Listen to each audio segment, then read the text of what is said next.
ఇంకపోతే విద్య, వైద్యం, పౌష్టికాహారం, సంక్షేమానికి సంబంధించి గత ఏడాదితో పోలిస్తే దాని మీద ఖర్చు చేసే వ్యయం 4,696 కోట్లు తగ్గిపోయింది.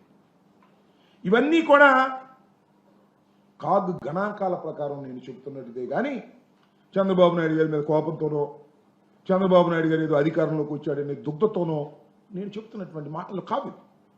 అన్నీ ఆన్ రికార్డ్. కాగ్ రిపోర్ట్ ప్రకారం వస్తున్నటువంటి లెక్కలివి. ఏమైనా చెప్పండి చంద్రబాబు నాయుడు గారు, this is your progress report. నేను ఇచ్చింది కాదు, ఈ సంవత్సర కాలంలో మీరు చేసినటువంటి ప్రోగ్రెస్ రిపోర్ట్ ఇది. అంటే తిరోగమనం. జగన్మోహన్ రెడ్డి గారి టైంలో ఇలా పెరిగిపోతే ఆదాయాలు, మీ టైంలో ఇలా తగ్గిపోతున్నాయి. ఏంటి మీ గొప్పతనం నాకు అర్థం కాల. ఊరికినే మీరు పిఆర్ మెయింటైన్ చేయటం, బిల్డప్లు ఇచ్చుకోవటం.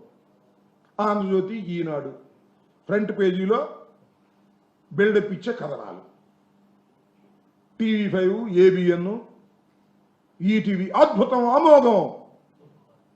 లెక్కలు చూస్తే ఏమి లేదు.